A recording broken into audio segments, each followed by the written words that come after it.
할렐루야. 10월 29일 우리 새벽 예배의 자리에 오르신 기도의 신실한 주의 백성들을 주의 이름으로 환영합니다.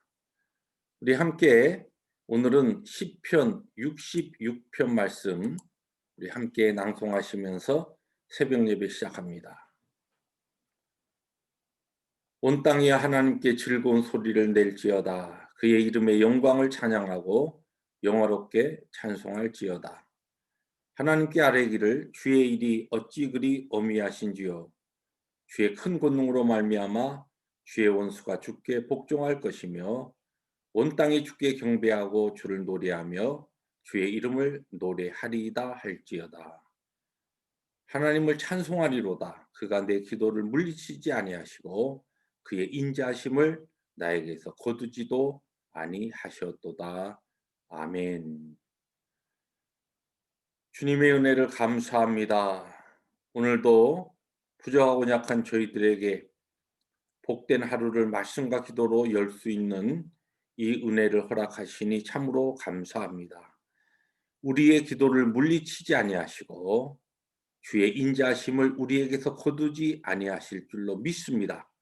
그러한 복된 하루, 승리의 하루, 사명의 벅찬 구원의 길을 걸어가는 우리 모두가 되게 하여 주옵소서. 예수님의 이름으로 감사하기도 합니다.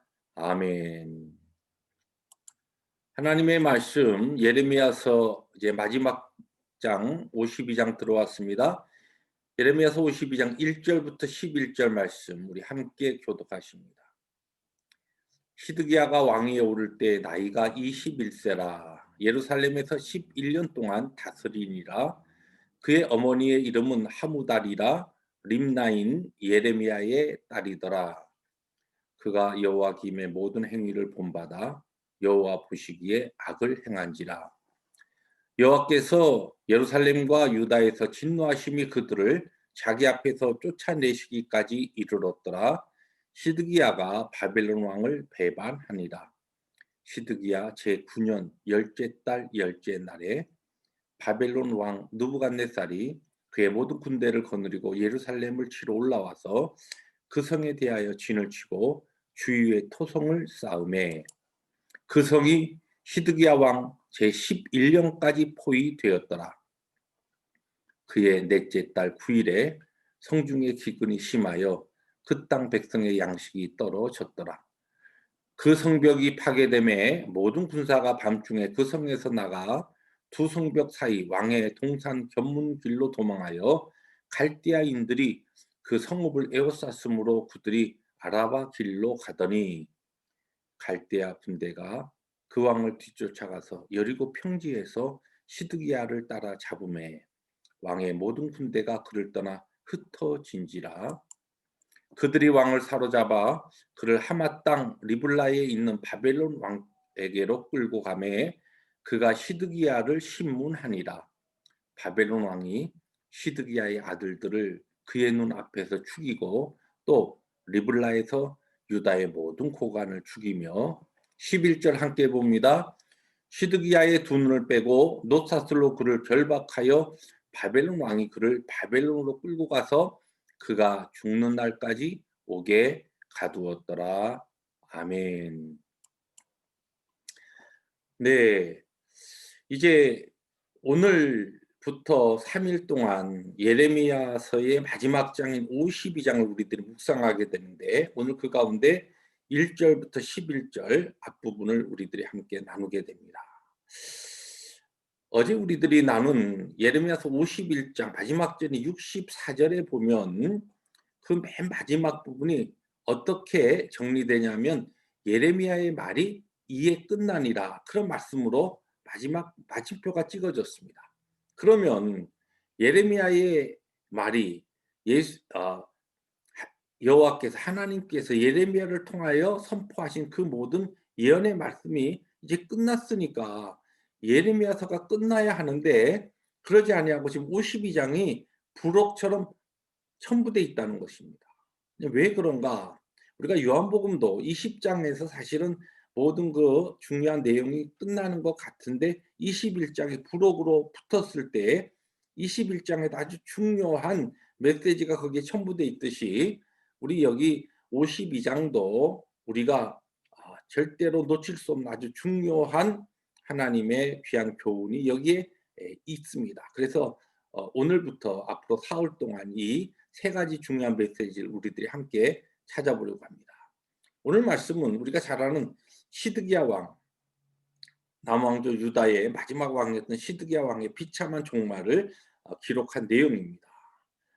그런데 어떻게 보면 이 본문 내용은 우리가 앞서 읽었던 이 예레미야서 39장에 나오는 내용의 반복처럼 우리가 읽혀질 수 있죠. 이 뭐 유쾌한 이야기도 아니고 어떻게 보면은 참 한 인생에, 그리고 또 하나님의 그 은혜를 받지 못하고 하나님의 말씀을 순종하지 못했던 한 왕이 아주 처참한 것 같은 그의 종말을 맞이하는 그런 내용이 왜 여기에 반복적으로 이렇게 부록으로 들어와 있을까? 여러분, 이 시드기야는 우리가 잘 알듯이 요시야 왕의 세 번째 아들이었는데 그 두 번째 아들이었던 요아스가 왕이 된 지 3 개월 만에 애굽 왕이 와서 그를 데리고 애굽으로 끌고 간 다음에 그렇게 하면서 첫 번째 맏아들이었던 요아김을 왕으로 세웁니다.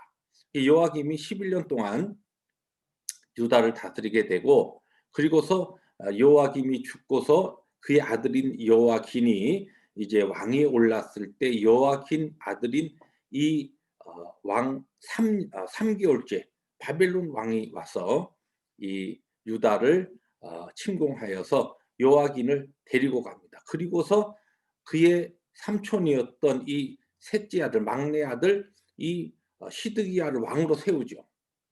그런데 처음에는 당연히 바벨론에 의해서 왕이 되었으니까 이 친바벨론의 그와 같은 정책에 따르는 것처럼 보이고, 또 조공을 바치러 바벨론에 오고 가기도 하고 이러한 일들을 하지만, 점차적으로 그의 주위에 있었던 친애굽파 신하들의 영향을 받아서 반바벨론의 이와 같은 정책으로 이렇게 돌아가게 됩니다.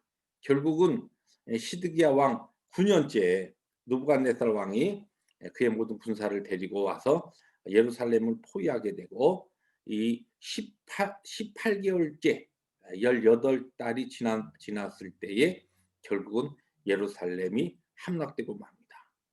무너진 이 예루살렘을 버리고 도망하던 시드기야는 여리고 평지에서 그를 추격한 이 바벨론 군사에게 잡혀서 결국은 그의 눈앞에 그의 아들들도 죽고 그의 고관들도 죽는 그와 같은 아주 참 비참한 그와 같은 광경을 목도하게 된 다음에 그의 두 눈도 뽑혀서 사슬에 묶여 가지고 바벨론에 끌려가서 죽는 날까지 감옥에 있게 되는 그 마지막 이 시드기야의 이야기가 오늘 본문의 말씀인데, 오늘 이 말씀을 쭉 읽으면 일반적인 역사학과는 그렇게 역사학자들은 그렇게 아마 평가할 겁니다.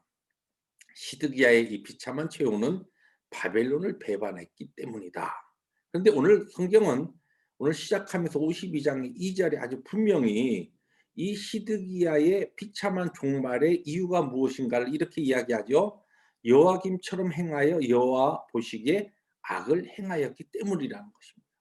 그러면 여호와김과 또 이 시드기야가 11년씩 마지막 남왕조를 통치하면서 남왕조의 왕들로서 하나님 앞에 어떠한 악을 행했는가. 우리가 잘 알듯이 하나님을 버리고 그들이 우상 숭배하는데 그와 그의 백성들을 끌고 간 것입니다.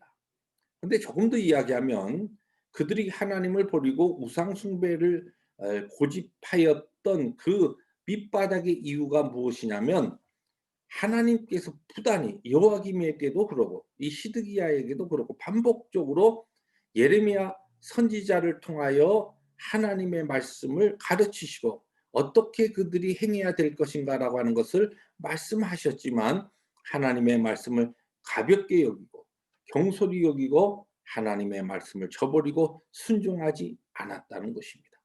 우리가 잘 알듯이 여호와김 왕은 하나님의 말씀을 조각내어서 칼로 베어서 화롯불에 던지는 그와 같은 아주 망령된 일을 했는가 하면은, 시드기야 왕은 그가 두려움을 가지고 매우 아주 이 예레미야 선지자의 그 말을 듣고 싶어 하던 그런 마음은 있었지만은, 그러나 예레미야 선지자를 통해 하나님의 생명의 말씀, 그를 살리는 말씀이 계속 선포됨에도 불구하고 하나님의 말씀보다는 그의 귀에 들리는 그의 신하들과 그 주위에 일어나는 모든 다른 사람들의 이야기에 그의 귀를 더 열었기 때문에 하나님의 말씀을 가볍게 대하고 가볍게 여기고 결국 불순종하다가 하나님의 말씀에 불순종한 죄로 결국은 비참한 종말을 맞이하게 되었다는 것을 이 52장 마지막 부록에서 우리에게 첫 번째 성경이 중요한 교훈으로 우리에게 선포하고 있는 것입니다. 그래서 저는 오늘 말씀의 제목을 "말씀을 대하는 태도라." 이렇게 짤막하게 올려놓고 조금 더 구체적으로 우리가 하나님의 말씀을 가볍게 대해서는 안 된다. 그래서 말씀을 가볍게 대하지 말라. 이렇게 말씀의 주제를 잡아봤습니다. 하나님께서 오늘 우리에게 주신 또 하루의 사명의 삶을 우리들이 살아갈 때 우리가 아침마다 새벽마다 하나님의 말씀 우리들이 대하지 않습니까? 말씀이 우리에게 선포될 때, 전해질 때에 그 말씀을 가볍게 여기지 말고, 가볍게 여기지 아니하면 무겁게 여기는데, 무겁게 여기는 게 뭡니까? 중요하게 하나님의 말씀을 소중하게 우리들이 받고 다루는 것입니다. 하나님의 말씀을 소중하게 여기고 그 말씀에 순종하는 삶을 살아가는 이 아침에 모든 기도의 용사들 되시기를 주님의 이름으로 축복합니다. 기도하십니다. 주님 감사합니다. 하나님의 말씀에 대한 태도가 우리의 모든 삶을 결정한다는 중요한 교훈을 예레미야서 마지막 결론의 부록으로 우리에게 가르쳐 주시니 감사합니다.